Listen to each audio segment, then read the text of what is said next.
Salve rapaziada, moçada, tudo bem com vocês, né? Estamos de volta para fechar essa nossa fala sobre funções contínuas.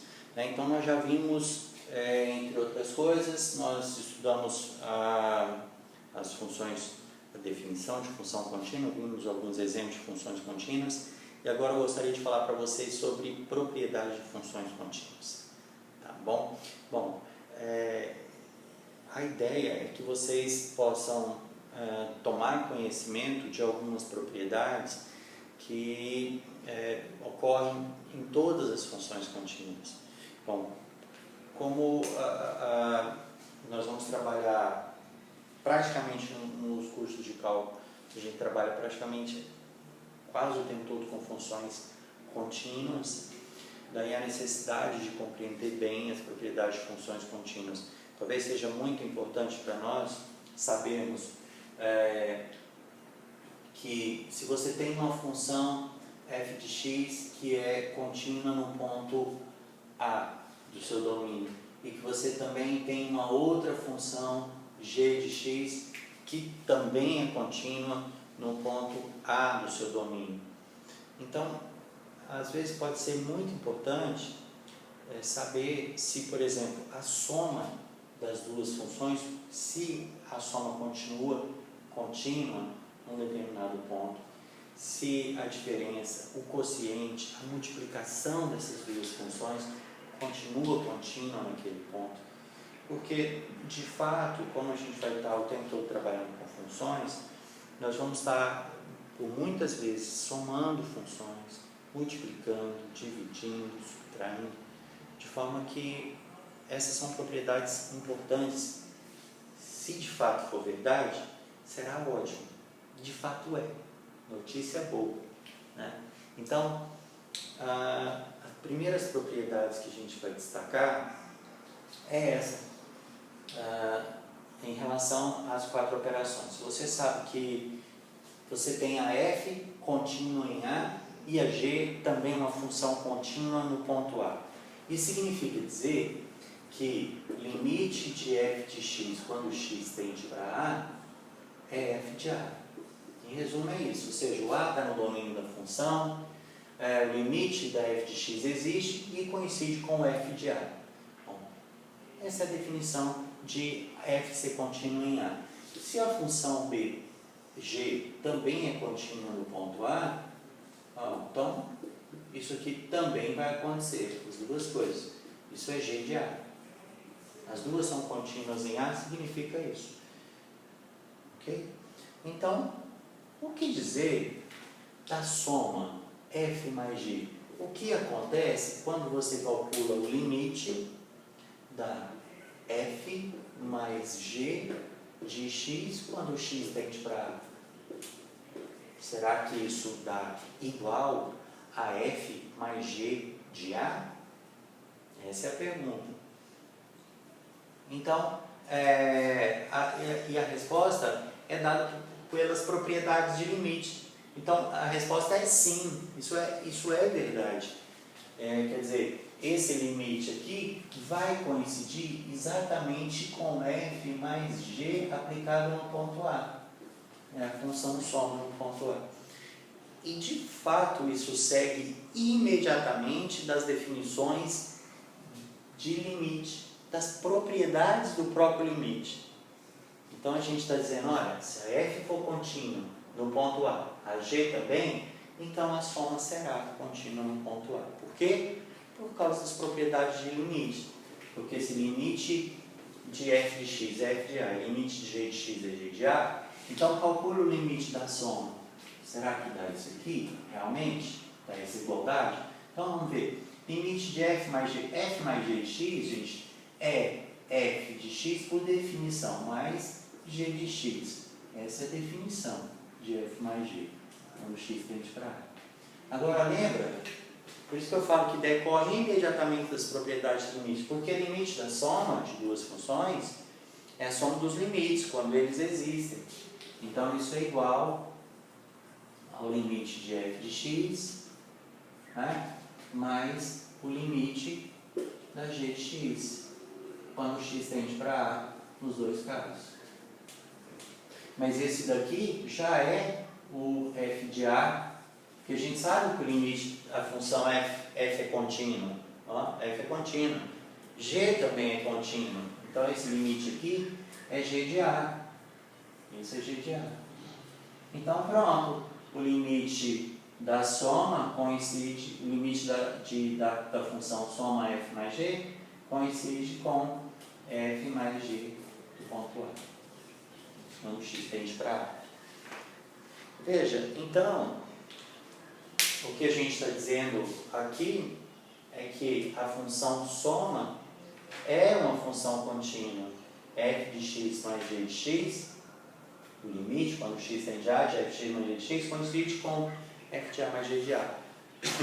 Bom, então, a função soma é contínua, porque isso decorre imediatamente da propriedade limite. O mesmo vai valer se você vier aqui e trocar por multiplicação. Então, a pergunta é, essa função aqui satisfaz essa condição? Ela é contínua? Se a f é contínua, vale isso. Se a g é contínua, vale isso. Então, essa é a hipótese. As duas coisas são verdadeiras.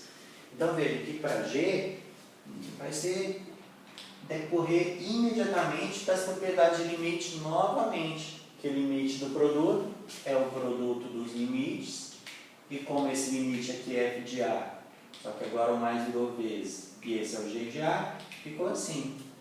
Então, essa primeira coincide com essa última, portanto, vale a igualdade. Tá vendo?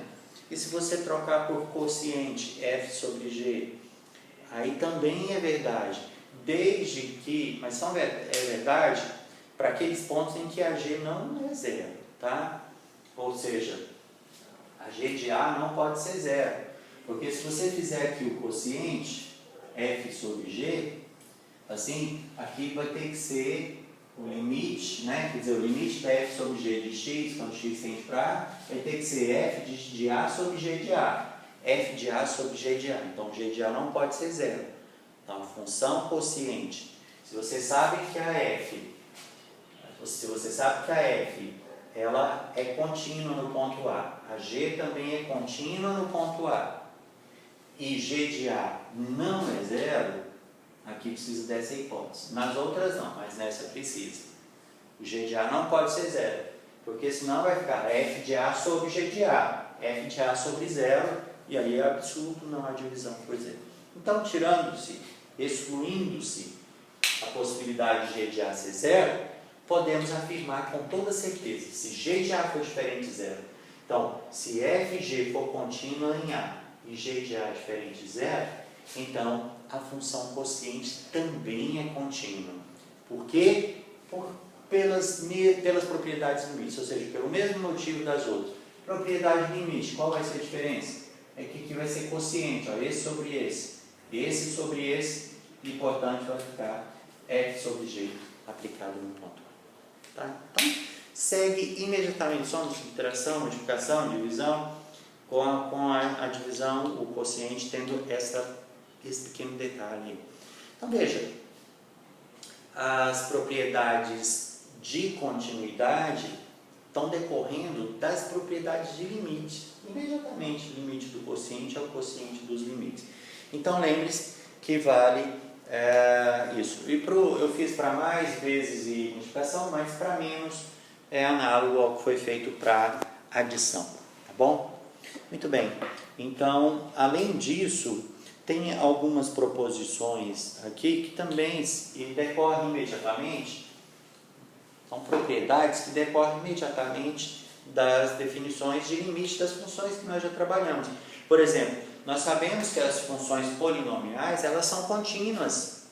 As funções polinomiais são contínuas e decorrem desse fato aqui. Quer dizer, qualquer que seja o polinômio que você pegar, f de x, an, xn, lembra? Mais an menos 1, x, n menos 1, mais até a1x1 mais a0. Quer dizer, qualquer que seja o polinômio que você pegar, aqui é um zero, né? A0 é uma constante. Esse an menos 1 até o a0 são constantes. E o x é a nossa variável. Isso é um polinômio. Quer dizer, o limite de uma função polinomial é sempre uma função contínua. Você pode pensar como sendo soma de funções contínuas. A função constante é contínua, a função da reta A1x mais A0 é uma reta, é uma função que é soma de duas contínuas. Se você pegar o A ao quadrado, que são as parábolas, A ao quadrado, x quadrado, A2x ao quadrado mais A1x mais A0, ou seja, polinômio de grau 3, também vai ser contínuo, porque é soma de funções contínuas e assim por diante.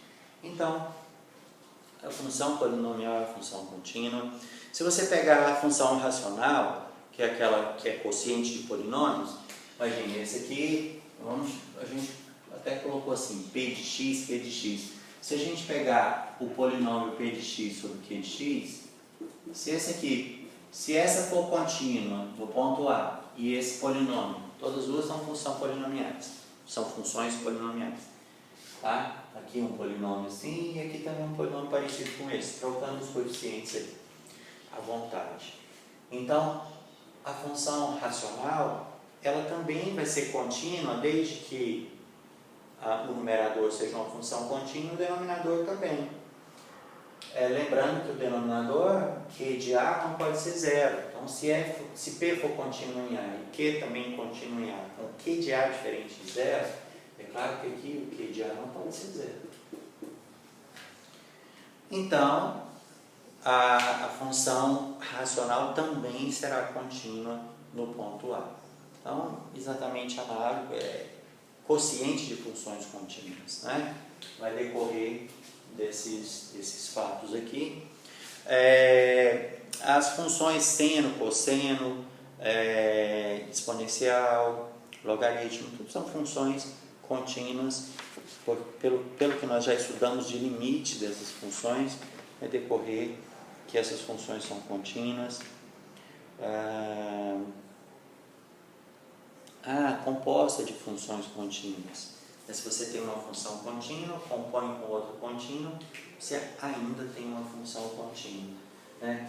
O que a gente está querendo dizer assim, se você sabe que a função f é contínua em A, fx contínua em a g de x também contínua, tudo função contínua. Então, se você puder compor a f com a g ou a g com a f, a composta também será uma função contínua. Se f é uma função contínua em A e g é contínua em f de A, então a função composta é contínua no ponto A. Então, se a f é contínua em A e a g é contínua em f de A, veja, por que f de A? Porque eu vou aplicar g na f, eu quero fazer assim, g de f de x. Então, se o A é o x, então nós temos f de A e a g tem que ser, se a f é contínua em A, se a f aqui for contínua no ponto A e a g for contínua no f de A, então a função composta a g composta com f é contínua no ponto A. Então, também são propriedades que decorrem do limite, das propriedades de limite e da função inversa. É interessante também quando a gente tem funções que têm uma inversa, né? Tem funções que admitem uma função que é a inversa dela, né? Que é uma função inversível. Se você tem uma função f que admite uma outra função g, tal que a composição das duas dá a função identidade, f composta com g de x é igual a x, uma é dita inversa da outra. Muito bem, f composta com g composta com f dá a identidade, então f é inversa de g é inversa de f. Muito bem, então, se você sabe que a função f ela é contínua dentro de, pode ser um intervalo aberto. Se você sabe que a função f é contínua no intervalo aberto e você tem a função g, a inversa dessa f, contínua, então a ideia é assim, se você tem uma função f de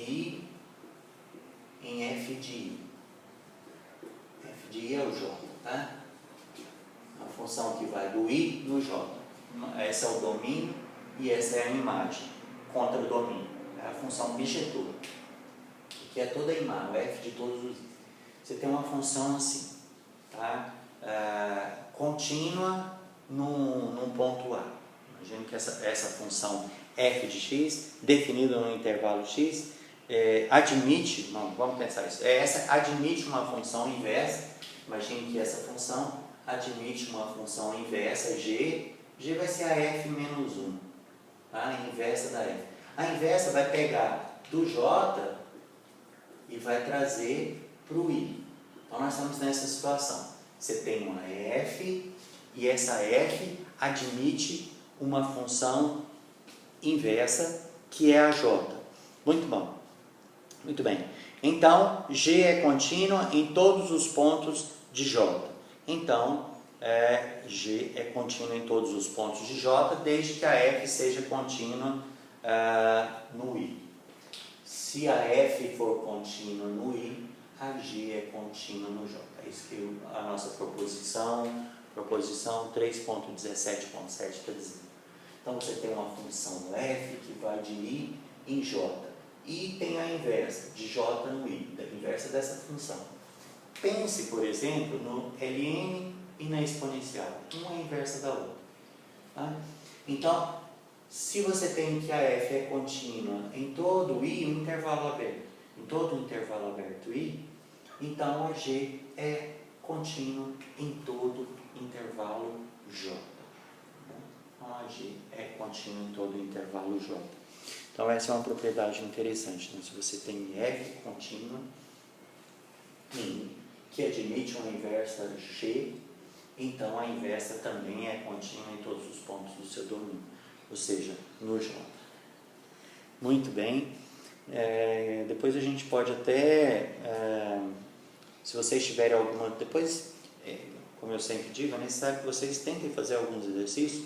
Se em alguns exercícios vocês sentirem alguma dificuldade da utilização, né, desses resultados, porque ela só, de fato, coloca os resultados. Se tiver dúvida em algum desses resultados que está no nosso livro-texto, é só me falar e a gente vai trabalhar alguns exercícios aqui também, não há problema, tá? Agora, para finalizar, eu gostaria de falar um teorema que é um teorema, então, se leva o nome de teorema, de fato, tem uma certa importância, e esse teorema ele tem uma importância central. Ele leva até um nome. Eu costumo dizer, todos os resultados da matemática que tem nome são importantes. Guardem, que já dá nome porque a gente vai fazer referência a ele. Então, esse é o teorema do valor intermediário. Teorema do valor intermediário. Olha aqui, intermediário. Então tem esse nome, o teorema. Por que a gente dá nome? A gente só dá nome para coisa que de fato tem alguma importância. Né? Se algo não tem importância, você nem nomeia. Não é necessário dar nome para algo que você não vai utilizar. Então na matemática não é diferente. Se tem nome, tem a sua importância. E vocês vão descobrir quão importante é esse teorema do valor intermediário, porque ele é de fato muito útil.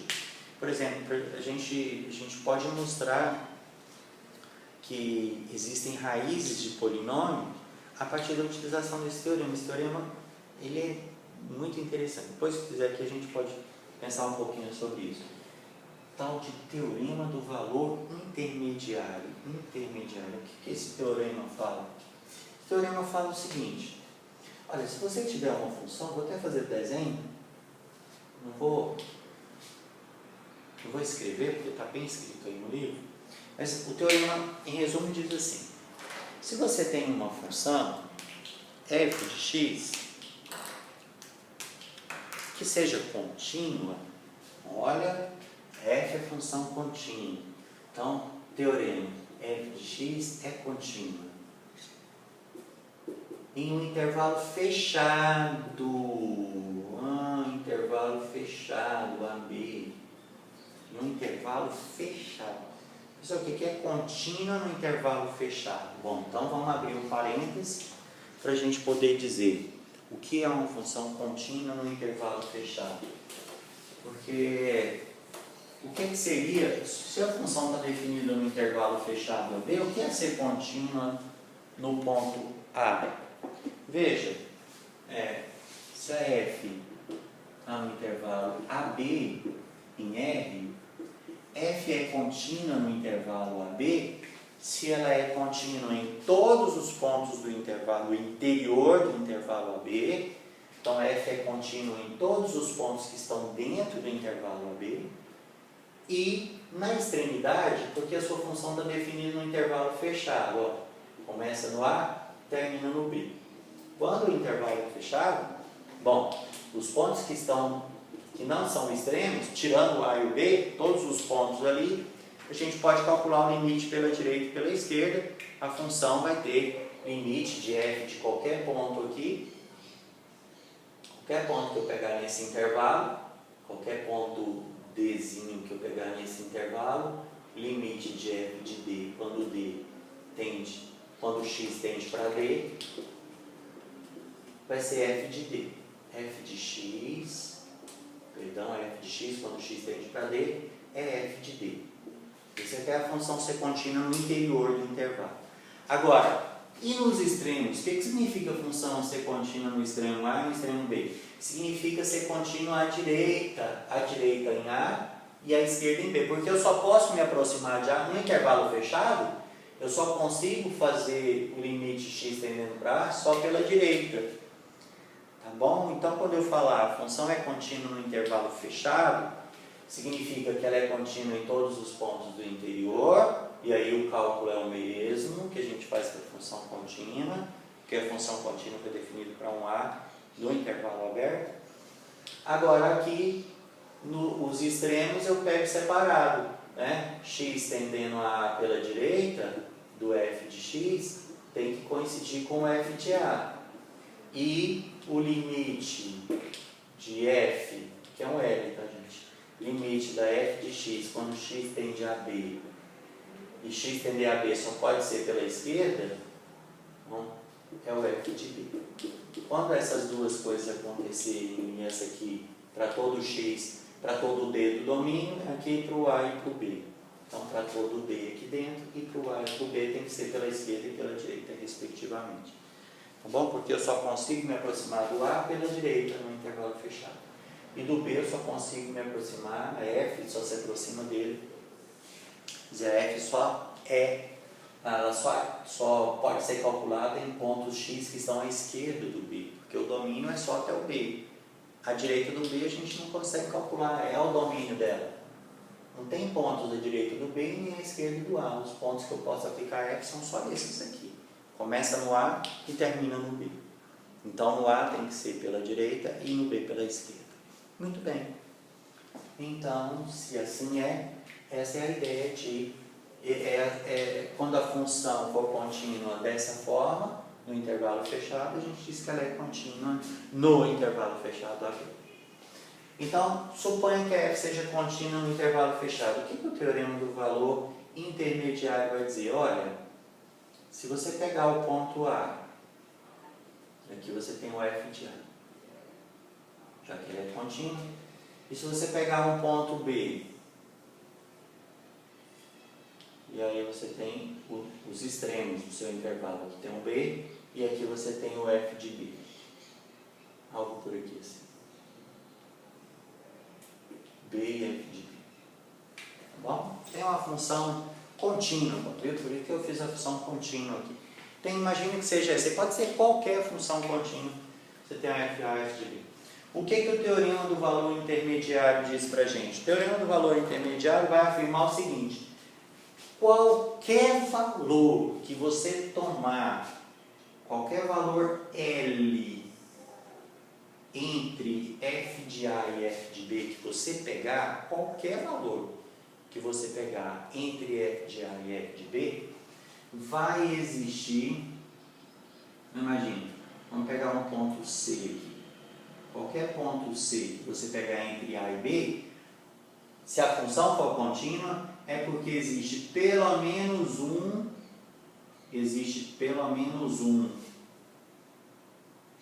ponto do domínio da sua função entre A e B, ou seja, existe algum ponto entre A e B, existe algum C minúsculo entre A e B, que é elevado nesse C. Então, dado qualquer ponto entre FA e F de B, qualquer número real entre FA e F de B, vai existir necessariamente algum ponto, dado um ponto aqui, entre FA e F de B, existe necessariamente um ponto entre A e B do domínio da sua função, existe um ponto entre A e B, cuja imagem desse ponto é o C. F de A é C, que corresponde ao C. Se você pegar outro ponto, existe pelo menos um, nesse caso existe outro aqui e existe mais um aqui, mas pelo menos um ponto existe. Então, dado qualquer ponto entre F de A e F de B, existe um ponto entre A e B que é levado nele pela F. Esse é o teorema do valor intermediário. Ou seja, se a função for contínua, ela tem que assumir qualquer ponto, né, entre F de A e F de B. A sua função, ela tem alguém no domínio que é levado em qualquer ponto entre F de A e F de B. Tá? Esse é o dado. Isso significa dizer o seguinte, que olha, se, entre outras palavras, quer dizer, a gente pode utilizar esse teorema e pensar o seguinte, imagine que você esteja nessa seguinte situação, ó. Imagine que você esteja numa situação em que ocorra o seguinte, ó, vou fazer o gráfico aqui para a gente tentar visualizar. Imagine que o F de A seu deu aqui embaixo. Tem um Azinho, e aqui tem o A e tem o seu F de A. E um F de, não precisa ser o F de A, mas se for o quê? E o F de B? Imagine que o F de B deu um ponto por aqui assim, B. Ó, o F de B deu positivo. O F de A deu negativo e o F de B deu positivo. Ó, o F de A negativo e o F de B positivo. Então, o que a gente pode afirmar é que a sua função necessariamente tem alguma raiz, tem algum x cujo f é zero, f de x é zero, tem algum c cujo f de c é zero, tem algum número entre A e B que é zero. Se o f de A deu negativo e o f de B deu positivo, então a sua função assume todos os valores entre f, A e f de B, então assume o zero. Tem algum ponto da sua função que passa pelo zero, ou seja, a sua função ela tem que passar pelo zero em algum momento. Pelo menos um ponto tem que encostar ali no zero. Pode ser que seja mais de um, né? Pode ser que a sua função venha, suba, desça novamente. Função contínua. Se ela é contínua, ela tem que passar. Se ela começou do negativo e foi até o positivo, ou se ela começar do positivo e descer para o negativo, se tiver um ponto positivo e um ponto negativo na imagem da sua função, é porque ela passa pelo zero, se ela for contínua. Ela não pode pular o zero. Não pode, porque senão ela seria descontínua. Parece óbvio isso, mas a demonstração a gente não vai fazer aqui, o nosso livro também não traz, nosso livro texto, a demonstração não é tão simples, não é muito simples, mas também não é nada sofisticado, que não dá para fazer, tá? Mas o fato é esse, dado pontos A, F de A e F de B, um positivo e um negativo, então a sua função tem que tocar em algum momento zero. Então existe um C cujo F de C é zero, um C entre A e B. Beleza? Então esse é o teorema da função intermediária, é um teorema que vou falar para vocês, tem uma utilidade muito grande, aí tem uma sequência de exercícios para vocês fazerem, são 10 exercíciozinhos apenas, alguns com letras de A até J, outros com letras de A até H, e assim vai, mas não são muitos não. Bom trabalho para vocês, a gente se vê na sexta-feira, vão se cuidando por aí, façam bastante exercício, e eu vou tentar postar aí mais uma lista de exercícios para que vocês possam motivarem-se para estudar bastante, tá bom? Façam muitos exercícios, por favor. Um abraço para vocês, fiquem bem.